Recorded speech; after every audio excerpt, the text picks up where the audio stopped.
start that question over? Is it true that sometimes you go out on these events and you wouldn't make it home quite when you thought you would? Yeah,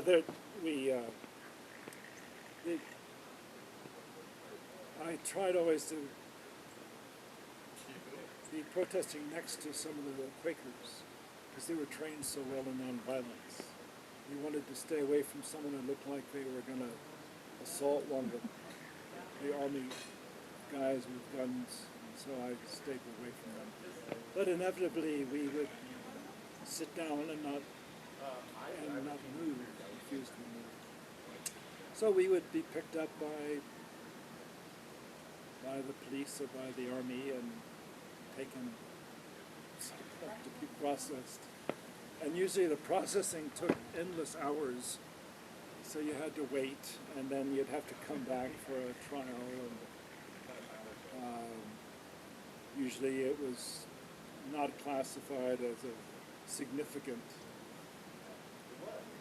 crime, but a misdemeanor of some sort. So I've got a lot of those on my record. It's a funny story, though, of a friend. We were going to block a train taking ammunition down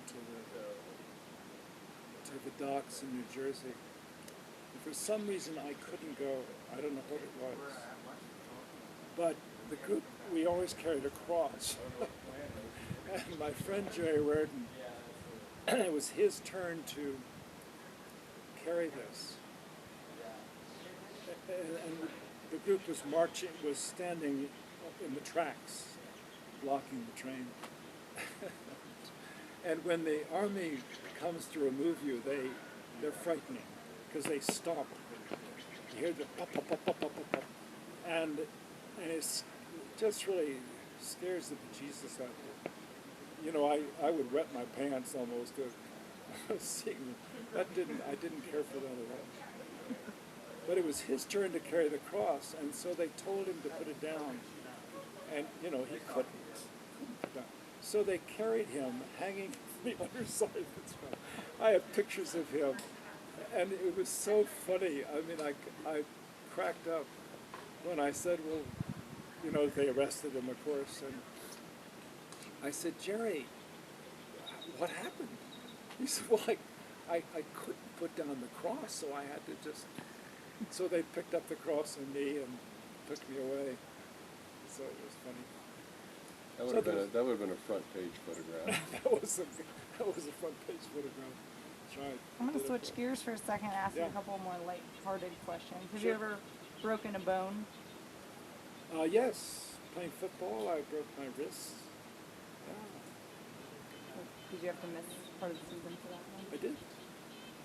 Missed a little of the season.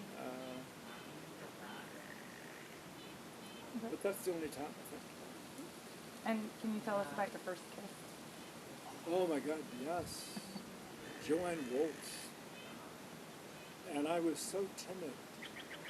I was so uncertain. And she kissed me. I mean, I was undone. I didn't know how you do this. How old were you?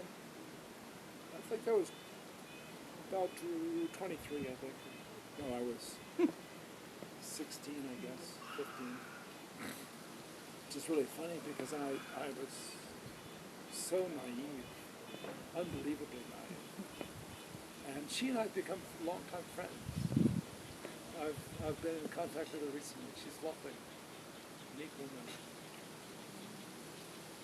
Any simple questions? So how did you meet your first wife? Linda was going out with my best friend. And Still your best friend? Johnny didn't care for that. And so we went fishing.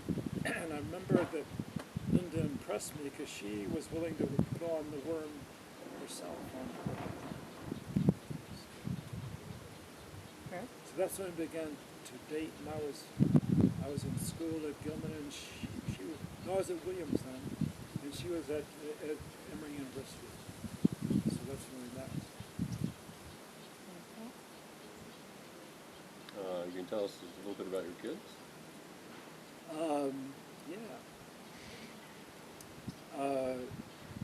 really had to put up with a lot of moving around. But Catherine and Hunter were great fun, and we used to go camping a lot. And Hunter hadn't learned how to blow her nose, so all night long you'd hear her. She couldn't, and I remember Catherine just couldn't stand it, and she would go and sleep somewhere else. So we had a Volkswagen camper, and Hunter was up top, and we called her Jean at that time. And Jean was up top, and she's really funny. It was great.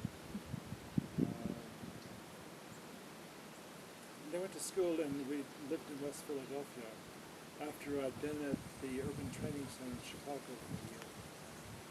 In Philadelphia. Do you feel like they inherited more traits from you or more traits from Linda? Well, I hope they got more from Linda, but you know, it's always a mixture. You're aware of some of the, I'm pretty compulsive, and both of them have turned out interestingly quite compulsive. Catherine, man, the family calls her Miss Chop Chop, because she, you know, she's in charge, and she organizes the family. So she's got that. I think Hunter does too, to a degree. I think they're both very, very good with their kids, their family. They've done a good job, I think, of parenting, and I respect that a lot. Okay.